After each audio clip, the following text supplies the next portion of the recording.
La llegada de los conquistadores, la conquista de México Tenochtitlan y las causas de la conquista en este siguiente video.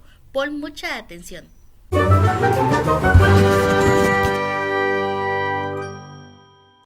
Hijo de Martín Cortés y de Catalina Pizarro Altamirano, Hernán Cortés nació en Medellín en 1485. Durante su juventud estudió durante 2 años en Salamanca, ciudad en la que obtuvo una formación en leyes que le fue muy útil durante toda su vida. Sin terminar sus estudios, regresó al seno familiar, donde permaneció poco tiempo.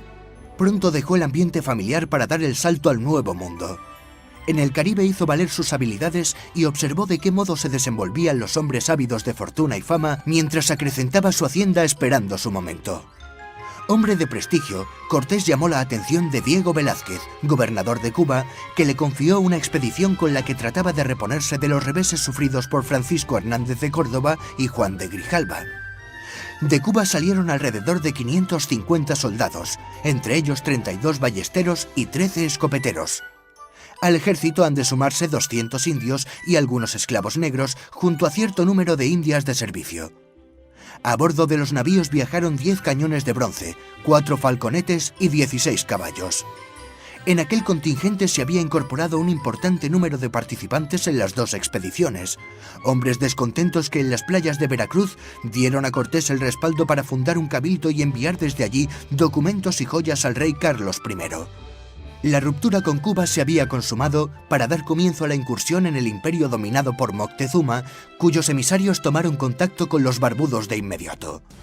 En el litoral se produjo la primera batalla, la de Centla, en la que algunos creyeron ver al apóstol Santiago combatiendo del lado cristiano.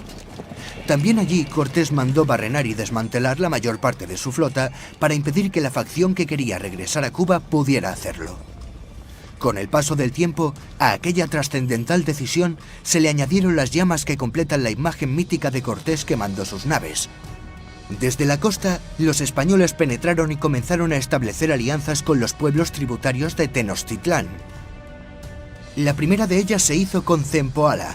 Sin embargo, la decisiva fue la que sellaron con los mayores enemigos de los mexicas, los tlaxcaltecas, principales aliados de los españoles durante la conquista.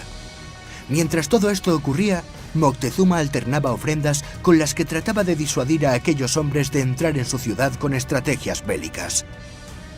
En la ciudad sagrada de Cholula, el emperador había previsto acabar con los españoles. Cortés, viendo las señales de una posible emboscada, se adelantó e hizo un baño de sangre entre la nobleza cholulteca. La conmoción de aquella matanza allanó el camino de los castellanos, que cruzaron entre volcanes y se dirigieron a la capital del imperio, donde fueron recibidos fastuosamente. La ciudad lacustre de Tenochtitlán les impresionó hondamente. Era tan bella como peligrosa, pues la isla, dentro de un lago comunicado por calzadas interrumpidas por puentes levadizos, permitía dejar aislados a sus visitantes. Temerosos de ello, los españoles secuestraron a Moctezuma, que ya había atacado a los blancos en su retaguardia. Durante meses, Cortés y Moctezuma convivieron dentro del palacio de Axayácatl. Sin embargo, aquella calma quedó rota con la llegada a la costa de los hombres de Velázquez, encabezados por Pánfilo de Narváez. Aquellos españoles pronto establecieron pactos con Moctezuma, que seguía conservando mucho de su poder. Era preciso neutralizar a aquellos españoles que amenazaban lo logrado hasta ese momento, por lo que Cortés abandonó la ciudad dejando en ella a Pedro de Alvarado. La victoria cayó con facilidad del lado extremeño, que usó de toda su astucia para desactivar a Narváez. Con muchos de los soldados de este incorporados a su tropa, Cortés no tuvo tiempo para paladear su victoria, pues en la capital, Alvarado, temiendo un ataque, había masacrado a la nobleza mexica. A partir de entonces, la calma abandonó a los españoles, que se vieron asediados en su palacio. De nada sirvió hacer salir a Moctezuma a la azotea para amansar a sus súbditos. El emperador, que había perdido su poder, fue abatido de una pedrada. Muerto Moctezuma, Cortés dispuso la huida de la ciudad, que se produjo durante la que pasó a la historia como la Noche Triste. En ella, gran parte del ejército español y de los aliados tlaxcaltecas murieron en los pasos de la calzada de Tacuba a manos de los mexicas. Golpeados por aquel revés, los españoles fueron capaces de vencer en la batalla de Otumba y de regresar a Tlaxcala, donde fueron atendidos. Un factor añadido: Una epidemia para la que los naturales no tenían defensas comenzó a propagarse. En Tlaxcala, Cortés diseñó un contragolpe anfibio. Allí dio orden de confeccionar unos bergantines que debían navegar por la laguna en apoyo de la infantería y la caballería. Así se hizo.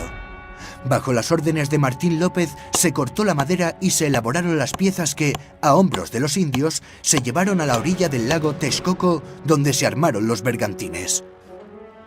La ofensiva final sobre Tenochtitlán combinó las acciones en las calzadas con el apoyo de aquellos barcos para los que las canoas no eran rival. Poco a poco el ejército español, aumentado por un creciente número de aliados, fue encerrando a los bravos mexicas que fueron capaces de hacer mucho daño antes de su rendición causada en gran medida por el desabastecimiento y las enfermedades. El 13 de agosto de 1521, después de más de 2 meses de asedio en los que la ciudad quedó arrasada, el último emperador, Cuauhtémoc, fue apresado mientras trataba de huir a bordo de una canoa.